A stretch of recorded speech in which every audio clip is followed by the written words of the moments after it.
This is not something that you see regularly here in Los Angeles. But with all the rain we've been having, I can hear water all around me. This is the hike up to the Hollywood sign. You park over where you would go for Bronson Caves. And there's the end of the Hollywood sign right over there. You can just see it. So I'm going up above that.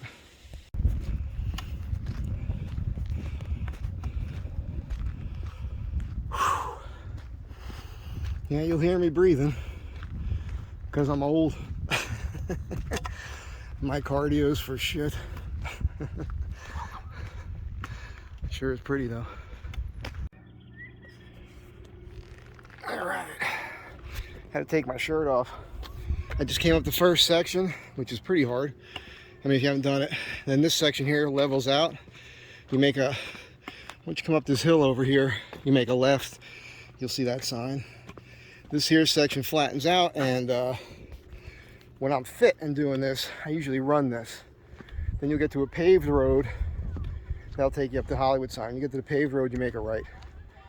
So I passed a lot of people too. So I'm going at a pretty good clip. Here comes a bunch of people on horses too. Yeah, you see a lot of that.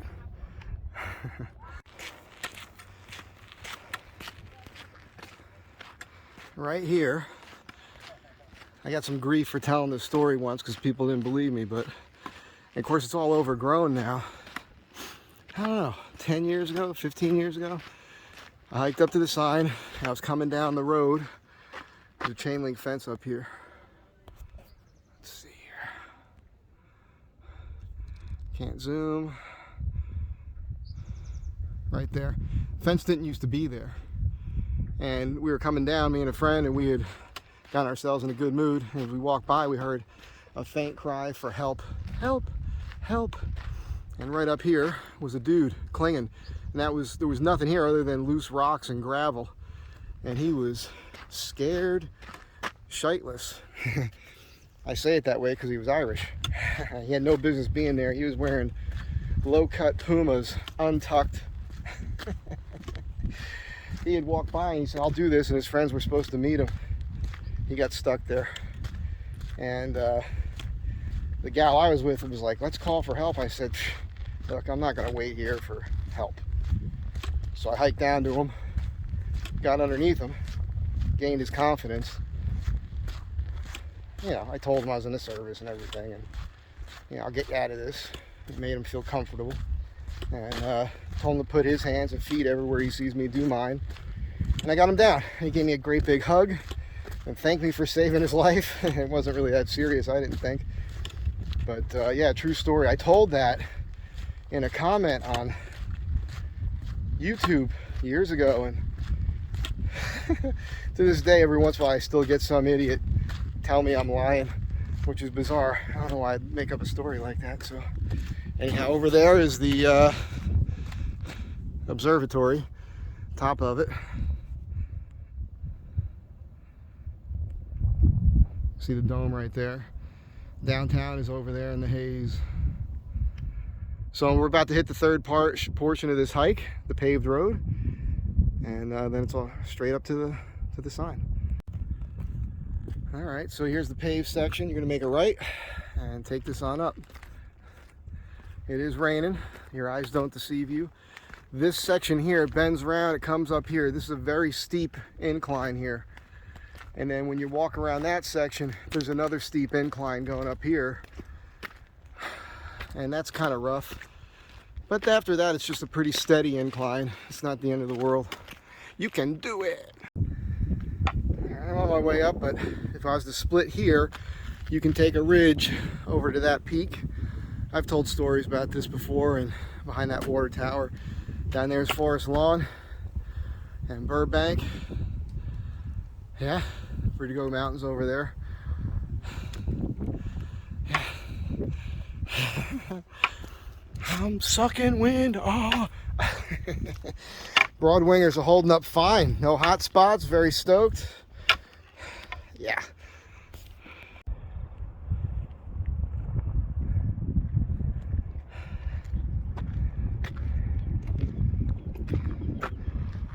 So when you look at the sign and you see the radio tower, that's what you're seeing.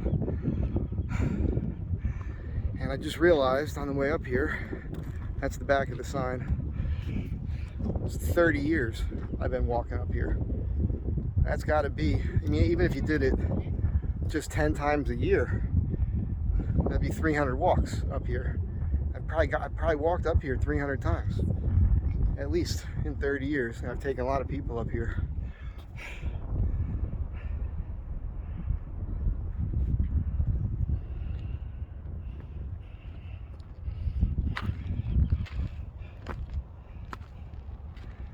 That's the valley.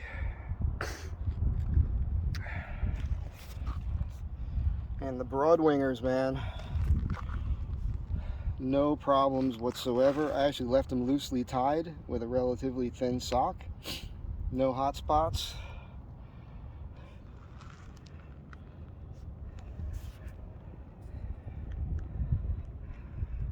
Pretty happy with that.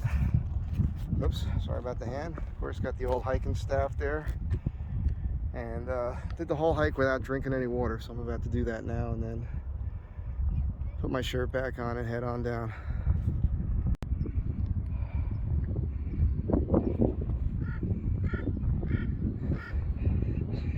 This first pair of Broadwingers up above the Hollywood sign. We think that's right.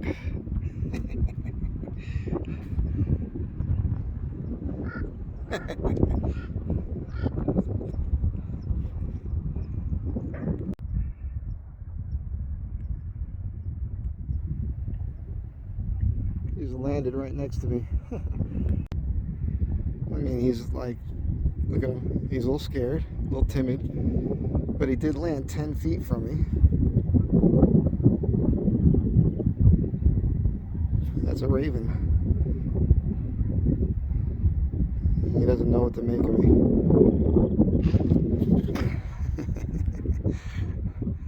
All I do is lift a foot. Talk about Broadwingers, and there's something that's got some broad wings, huh?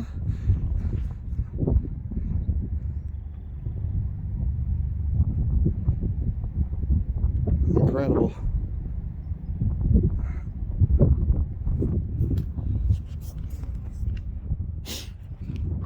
Broadwinger boots. Here comes this big ass bird to say hi.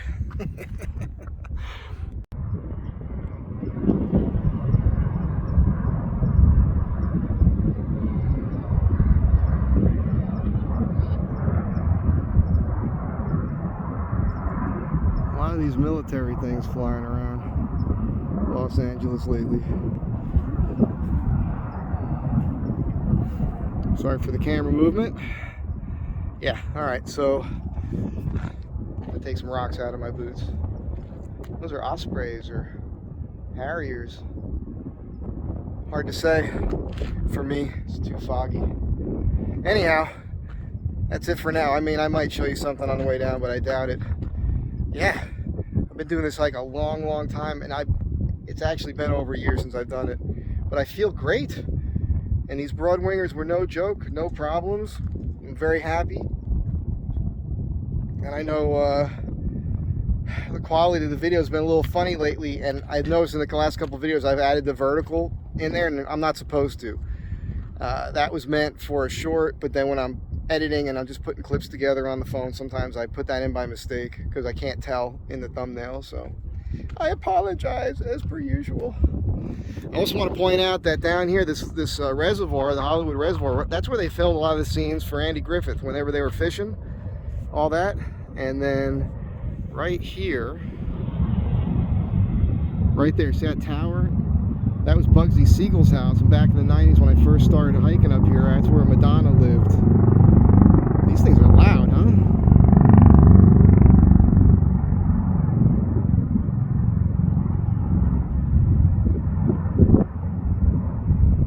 don't know what that's all about. Anyhow, so I've walked all the way around that. Used to ride the mountain bike up here. Right to this point down here, there's a bend in the road right there where my finger's pointing. So I'd ride all the way up to that point, and then I'd ride back down around, go down this dirt trail to the reservoir, ride around that, and then ride home. That was a hell of a ride.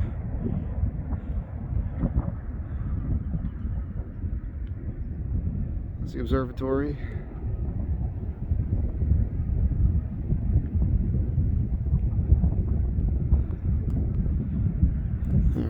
I'll let you guys go, but yeah, that's the back side of the Hollywood side. This used to say Hollywood Land back in the day, and the D on the end of land was a famous place for people to commit suicide. A lot of people used to jump right off of it.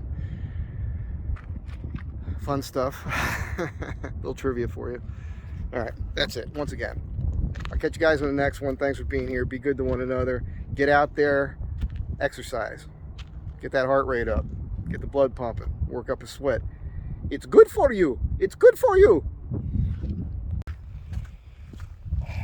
Right. Just a thought here I wanted to throw out at you.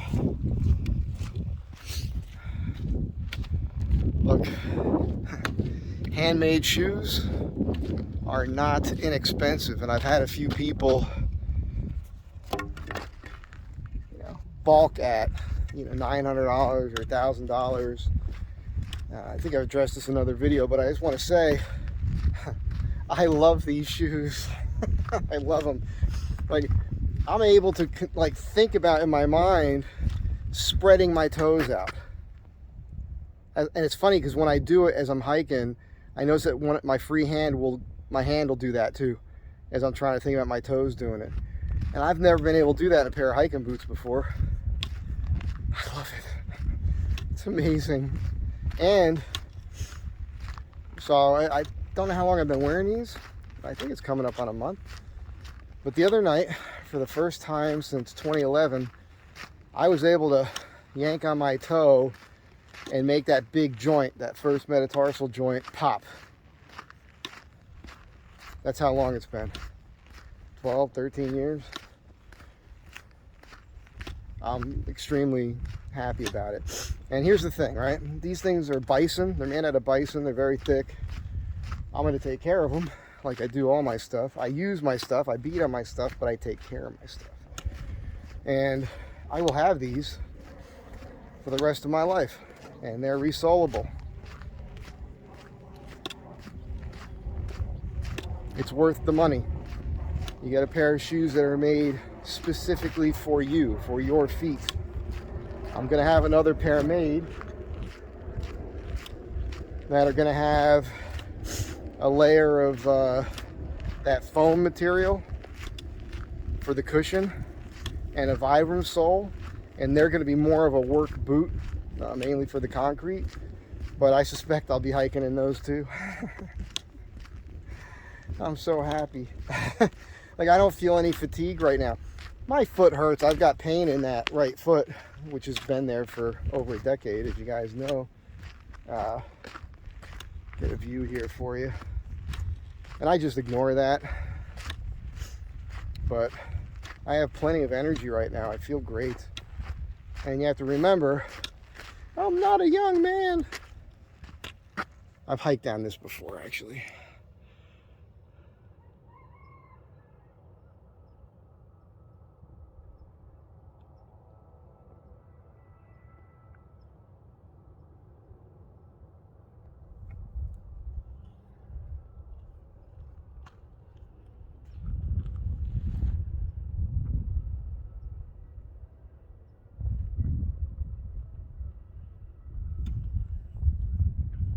It's been green like this in the early spring the last few years. We've been getting a lot of rain, as you guys know.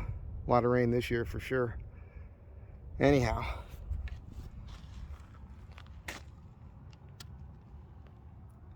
just can't get enough.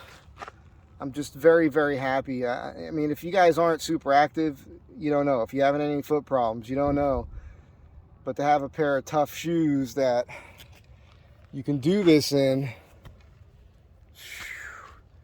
that's life-changing, man.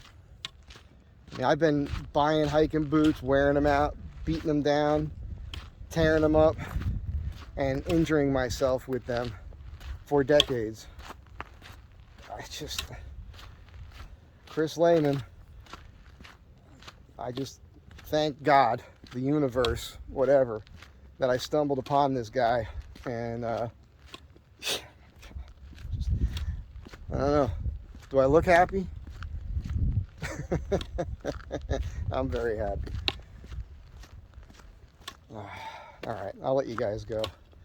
You got to be tired of looking at this mug and these shoes. And boy, the people who know me the best, or have known me the longest, are the ones goofing on me the most. I mean, I've gotten leprechaun jokes, one of Santa's helpers, you know. There's been some good ones coming out at me because of these shoes, but I'm Jimmy Crack Corn, man, and I don't care.